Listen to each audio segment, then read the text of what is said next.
Limiting and non limiting reactant. Limiting का मतलब होता है महदूद और नॉन लिमिटिंग का मतलब होता है लामहदूद। यानी जो थोड़ी मिकदार में प्रेजेंट हो उसको लिमिटिंग रिएक्टेंट कहा जाएगा और जो ज्यादा मिकदार में प्रेजेंट हो उसको नॉन लिमिटिंग रिएक्टेंट कहा जाएगा। तो अगर हम इनको डिफाइन करें तो क्या होगा, the reactant that is consumed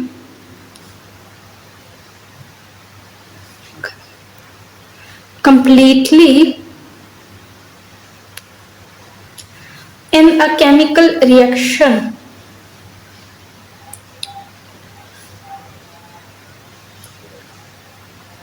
is called limiting reactant।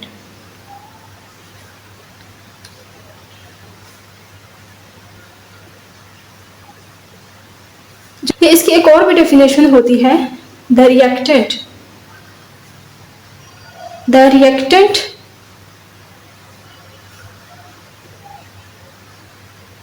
which produces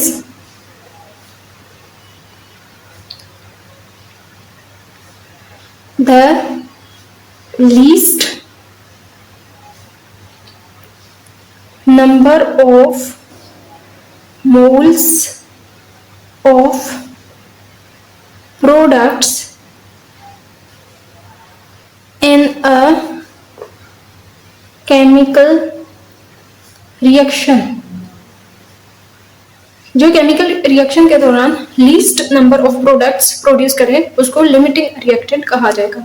जैसे लेट्स सपोज, अगर एक एग्जांपल लें सिंपल सी, हमारे पास 3 मोल्स ऑफ हाइड्रोजन है और 1 मोल ऑफ ऑक्सीजन है। इन दोनों को जब आपस में रिएक्ट करवाया जाएगा तो 2 मोल्स ऑफ वाटर ही बनेंगे, क्योंकि 2 ऑक्सीजन हैं तो 2 मोल्स ऑफ वाटर के अंदर 2 ऑक्सीजन पूरे आ जाएंगे, जबकि 2 हाइड्रोजन जो हैं या H2 गैस जो है वो बच जाएगी, क्योंकि इसके लिए ऑक्सीजन नहीं था कि ये उसके साथ रिएक्ट करके वाटर बनाती।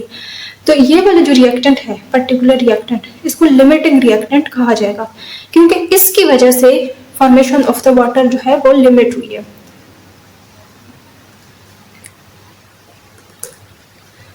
अब नॉन लिमिटिंग रिएक्टेंट को अगर हम डिफाइन करें तो वो कुछ इस तरह से होगी, non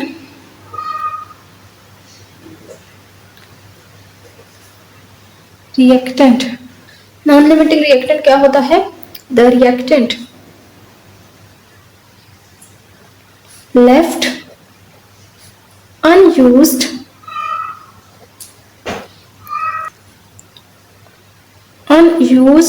or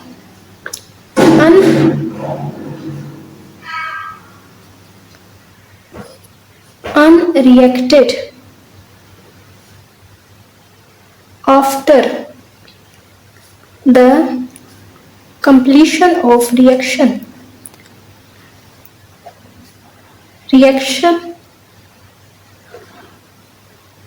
is called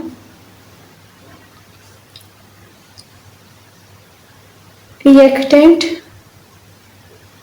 in excess or non-limiting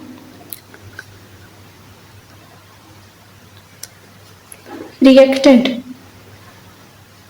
जैसे इस पर्टिकुलर एग्जांपल में ये हाइड्रोजन जो है एक्सेस मिकदार में मौजूद था, तो इसको क्या कहेंगे, नॉन लिमिटिंग रिएक्टेंट, क्योंकि ये रिएक्शन की कंप्लीशन के बाद बच गया था। ये जो है एक्सेस ऑफ हाइड्रोजन है। अगर एक सिंपल सी एग्जांपल दूं तो वो कुछ इस तरह से होगी, लेट्स सपोज हमारे पास 1 kg शुगर है और हमारे पास 1 kg ब्लैक टी है। अब 1 kg शुगर और 1 kg ब्लैक टी से हम बहुत ज़्यादा चाय बना सकते हैं, लेकिन लेट्स सपोज हमारे पास सिर्फ 1 कप मिल्क है। तो अब इन सारी चीज़ों के होते हुए हमारे पास सिर्फ 1 कप टी ही बनेगी। भले ही चीनी और ब्लैक टी जो है बहुत ज़्यादा मिकदार में है, लेकिन ये जो मिल्क है, मिल्क की वजह से चीनी मिल्क की वजह से जो टी की फॉर्मेशन है वो कम हो रही है। इस वजह से जो मिल्क है वो लिमिटिंग रिएक्टेंट कहलाएगा। Milk will be limiting reactant, क्योंकि मिल्क की वजह से जो टी की फॉर्मेशन है वो लिमिट हो रही है। बाकी 1 kg शुगर और एंड 1 kg ब्लैक टी जो है वो नॉन लिमिटिंग रिएक्टेंट कहलाएंगे।